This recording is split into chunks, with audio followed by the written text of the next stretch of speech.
Sewu nggih Pak Ustad nggih.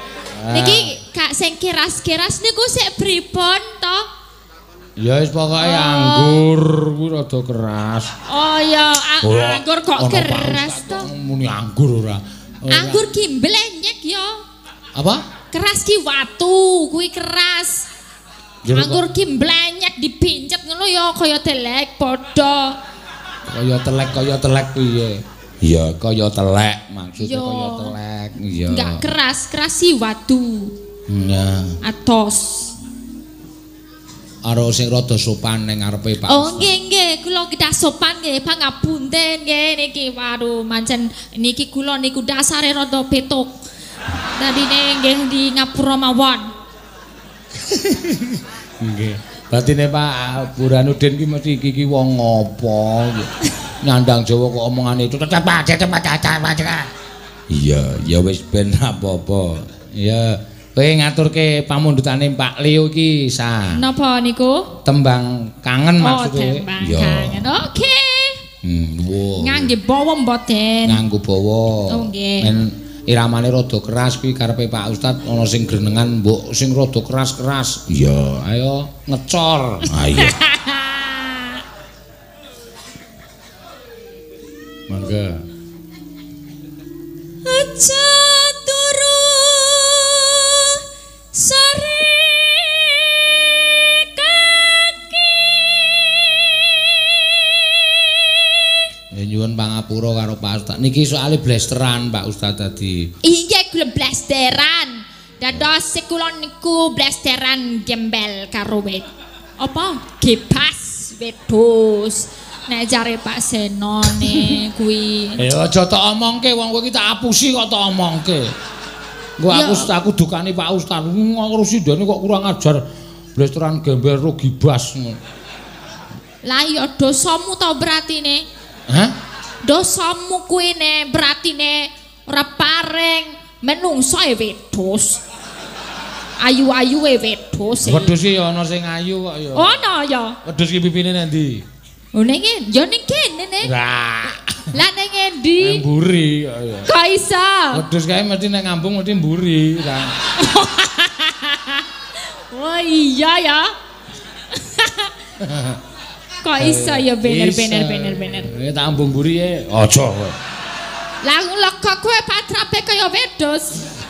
Menungso kowe lho, kowe iki menungso, dudu wedhus. Karo dalang ngonekke patrape kaya wedhus kuwi. Lah ya attitude kuwi lho. Ora apa-apa, aku wedhus ra. Patrap. Aku wedhus ra apa-apa, sing penting aku iso mbayari kowe. Wah, bayari omong ning angkringan. Angkringan iki kelase beda ya, Pak Ustad ya. Paitan papat 4.200. Makasih, Bos. Lah iya wi Pak Ustad, nek Pak Seno ya mosok angkringan ya munggah sithik. Ben dina wayangane. Masa nek nyuguhi ya mung sop-sop loncoman. Rawangun ya nek daging-daging wedhus po piye? Njajake wiyaga, njajake sinden ning restoran mewah ki ora bakal di matur nuwun ya Bos, ora bakal. Iya ya. Liwat ngarepe tanpa noleh. Ming ngelapi cangkem. Ora krasa nek sing bayari aku monggo. Iya. Wong ning angkringan ya berarti. Wong ning angkringan jajake kanca-kanca sing nganu do ning angkringan kuwi. Telas pinten Pak njenengan? Sementen. Pun mboten sak bayar. Wis tak bayari ora ketang mintek 1.200 sih. Aku arep lunga e. Makasih ya, Bos. Ya. Wis gila. Kajen ya, Pak. Mban jajake sinden le njukuk mbungai. Kudune es teh men njupuk jus apokat ngono. Ayo ngono soda gembira sanane lim. Iki lho sing ngrebab senengane soda gembira njupuke. Awak ngombe. Ora apa-apa bose ra ngerti. Carane ngombe soda gembira ora iso kok. Apa soda gembira? Akeh kei susu kei sirup kudune di nehi soda lo dudak. Ora kuwi dombe dhewe-dhewe. Lah diombe dhewe. Sirupe dhewe. Susune ro sirup disendoki. Sendoki. Kok diglontor. Terus dikopyo ning weteng ayo wagu tenan. Padha wae. Bareng ngono terus ngene iki. Ngopo e? Aku kok ora gembira-gembira ya. Angger utangmu sah ya gembira. Iya. Ayo.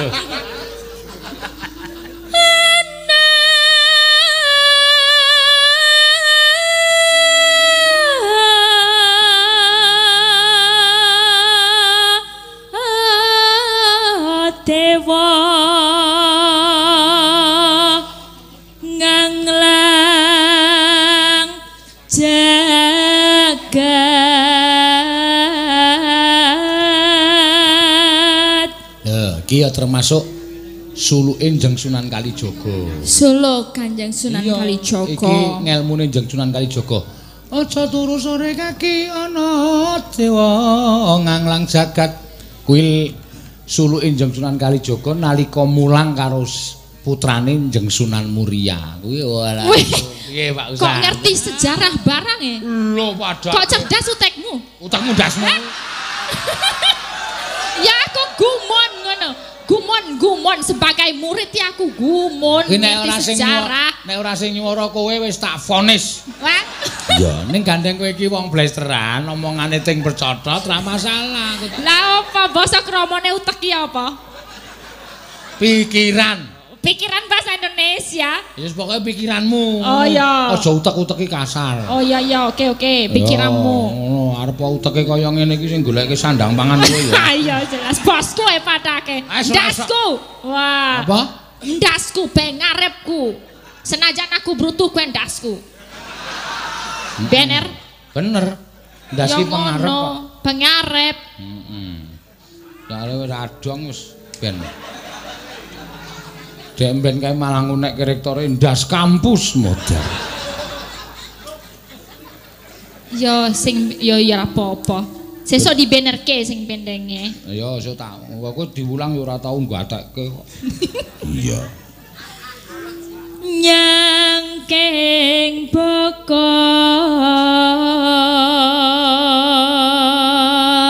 kenca nane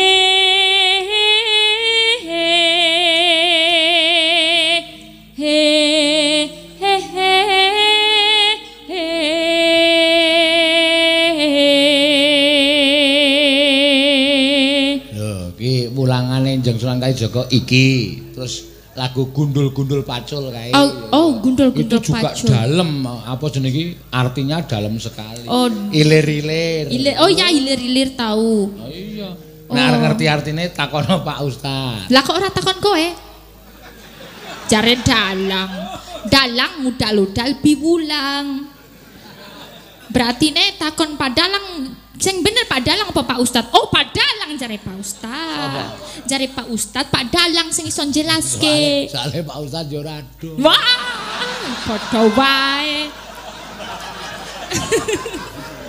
Dadi meng lempar-lemparan. Yeah. Isi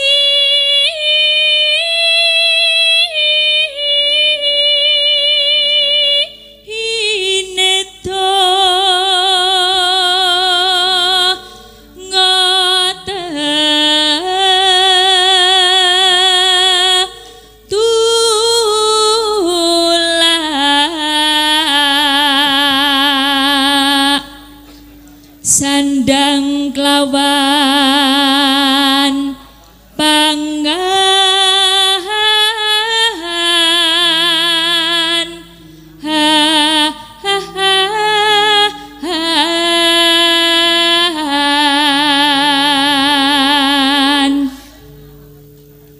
yo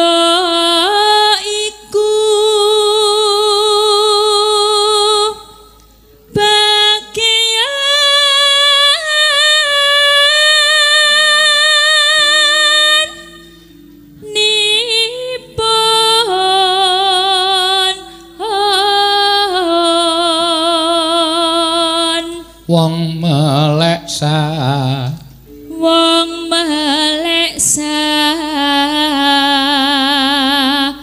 barna rimo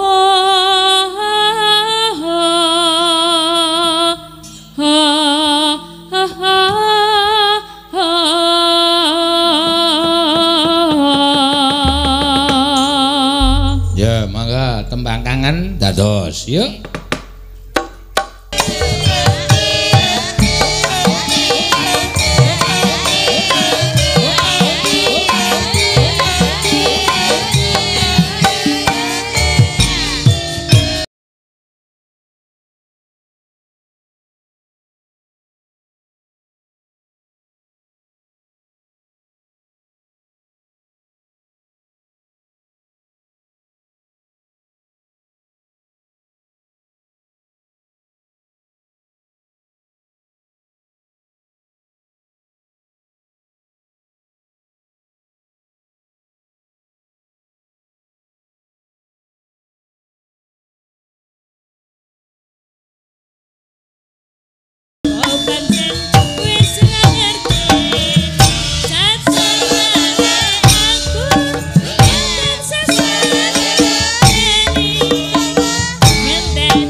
Iya termasuk anu Pak Ustaz niki termasuk dunyane saya elek, menungsane ya saya elek niki.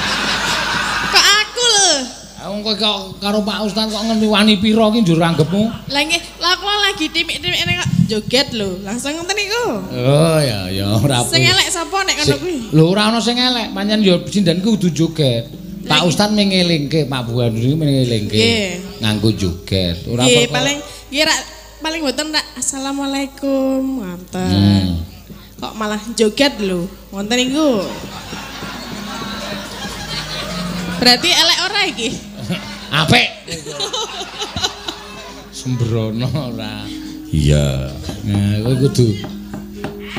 Nggih. Enggak. Gubuk asmara, Pak. Heh? Gubuk asmara. Oh, sing ganti aku cah. Ketularan no. Apa? Ketularan. Iya. Ketularan. Ki ya akeh banget nawala saka apa jenenge iki? HP iki sing nyuwun. Oh iya. Salah satunya ora tak waca kabeh. Ya sapa, Mak? Pepundenku, Pak Tumiono. Oh iya.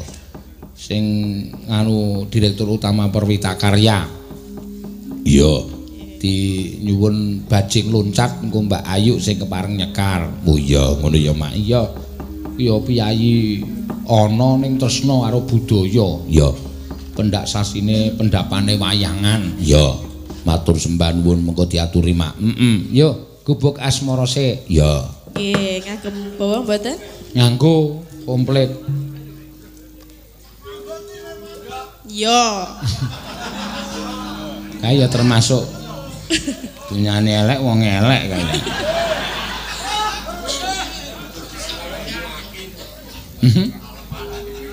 Nyingkar nyingkur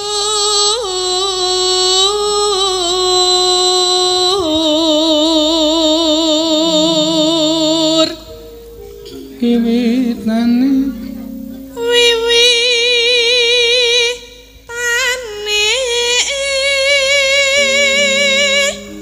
nyingkar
permanen panjenengane Pak Tumiyono iki bajing loncat. Iya, ngono ya, Mak. Ya karo wayang ya senenge rajamak-jamak. Deinge aku lagi bali saka taman mini lagi nang ngebis wis dibel. Kalau mayang lagi gimana? Ah, ndak ada waktunya, Pak. Iya, matur suwun, Mak. Mangga.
Sungkurulan sungken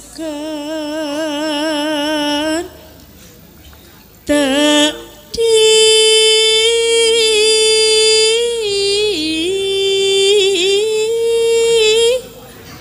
teyang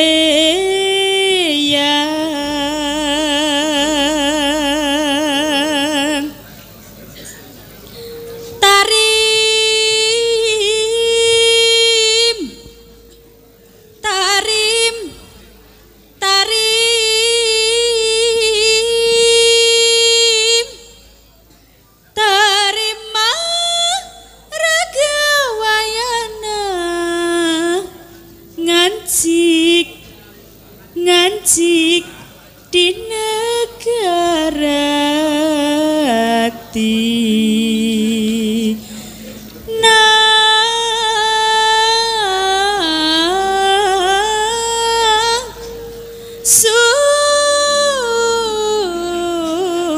Sunda. Ya, mangga. Ya.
Matur suwun Mbak Ayu. Ya.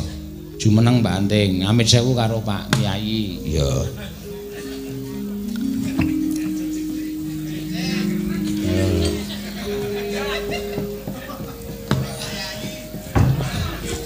Assalamualaikum Pak Ustadz. Yeah.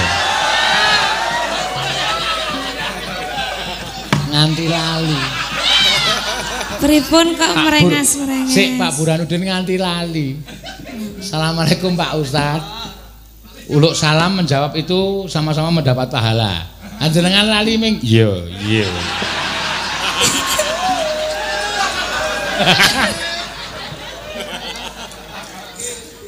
Kok malah guyang-guyu Pak Ustadz?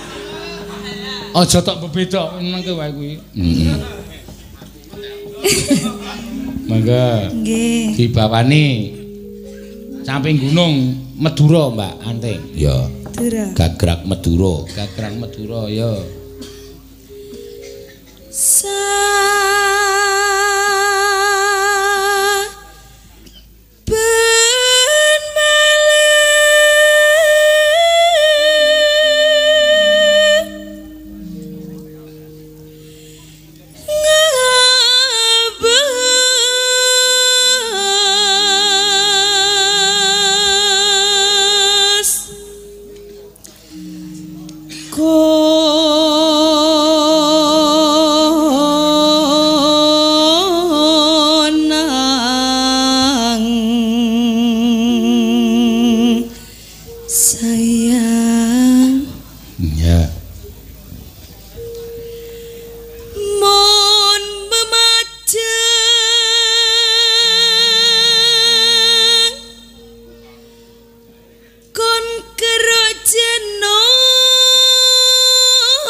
Karo ki cara Madura keruk. Oh.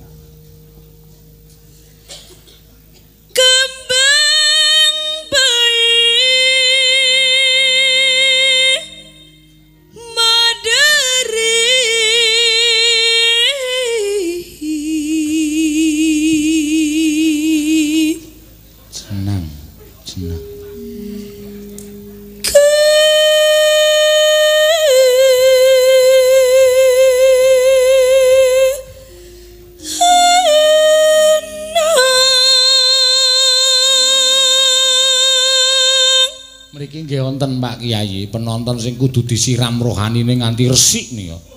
Sapa Mak? Ki Dalang Surono.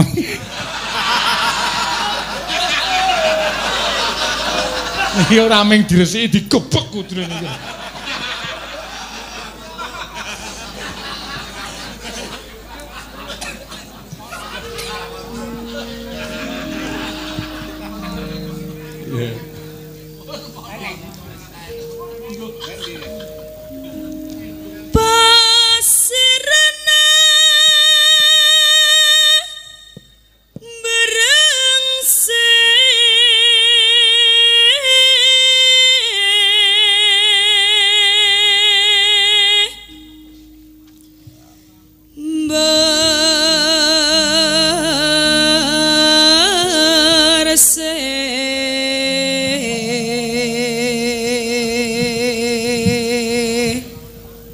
Ya iso lho, Lek Surono incap.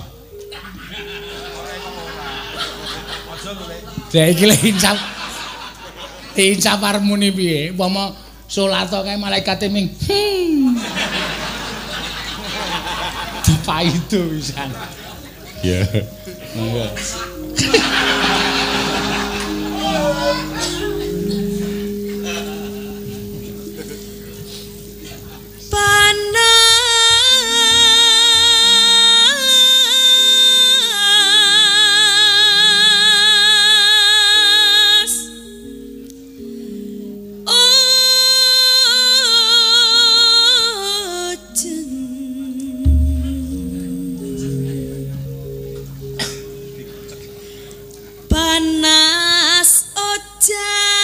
Ojan. Aling-aling aling. Sing kok dadi ngayojan barang. Salah. Aling. Salah ya Pak De. Ayo benerke. Seko panas ojan. Heeh. Aja dicampuri Jawa cengkoke kuwi Salah. cengkok Jawa. Aling. Salah. Panas ojan ling-aling sayang. Cepi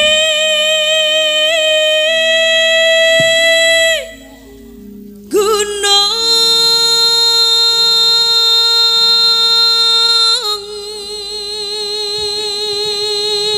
Ya, mangga, ya. Misowa capek gunung sayang. Wagu ya, wagu. Ya. make bineka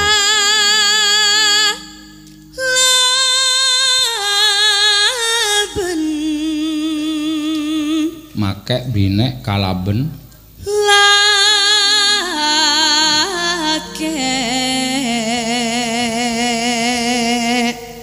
make binek kalaben lake. Iya. Kuwi apa kuwi?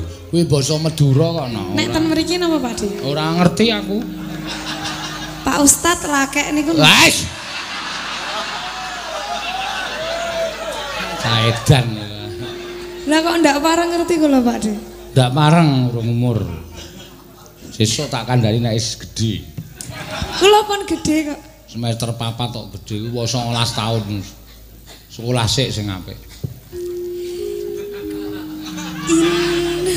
Inu manis sing banyu sing. inu menason barse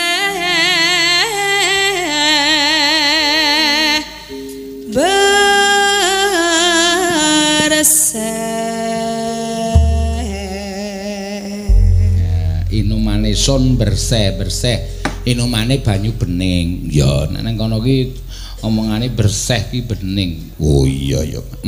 Mangga Pak De. Kula sungkan nek arep joget. ora apa-apa kowe Pak anggere Ustad. lamit karo Pak Ustad kelamit. Kula jenenge joget. Amit nggih Pak Ustad. Tapi kula nek joget kalih cincing e.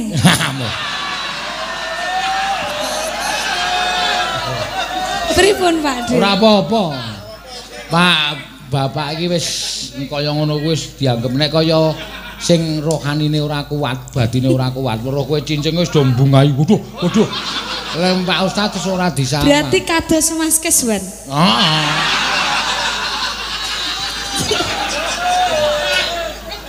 Itu. Dadi kowe kudu bisa mbedakake batin sing kuat karo batin sing ringkih ki. Iya. Ora bakal kenggo kaya ngono.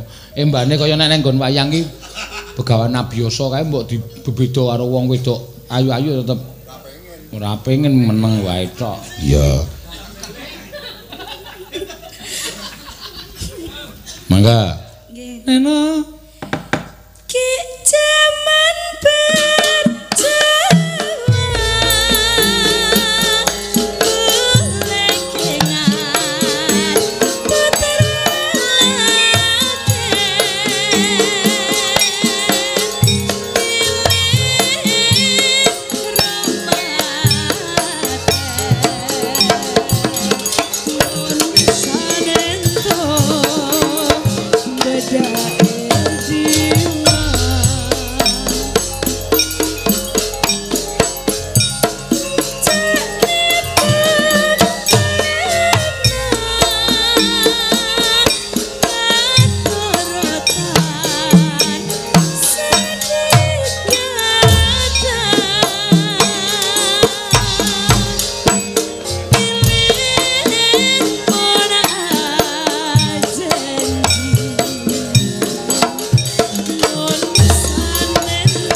kaya le joget ora los ngono ya. Nganu. Napa niki monitore pas kendhange muni mboten mireng. Monitore apa? Mik. Mic. Nggih. Ya sesuk kowe tata dhewe wae mangkat sore. Senengane diwaduli kok ya. Ha iki ketutup tembok-tembok iki lho nek Lenata son angel banget mau sore mau pancen gemrunggung. Iya. Oh nggih, kok jenengan mboten nata? Maksudnya aku teko dhewe kok nata son ngono. Ora, maksudnya menginstruksikan. Nah ya aku ora ngerti nggone kok ngerti-ngerti ya wis teko iki mau kok. Iya. Mula nggon ngene iki pancen tukang son iso mumet ya lho ikut mau sore isih mingar-minger digedhekke bengong dicilikke ora krungu. Iya. Ora iso los ya mak buangane. Ora iso mantul tembok kuwi ngrekoso. Oh nggih. Wis pokoke anggere kowe tetek wae. Nggih. Kowe nyanyi wae ra ketang. Wis ora apa-apa mangap-mangap tok ra metu suarane ra apa. Penonton ngertine wedan iki wah mikir kurang setho iki. Ya, Mangga, yuk. Sekar bisa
Aku salah.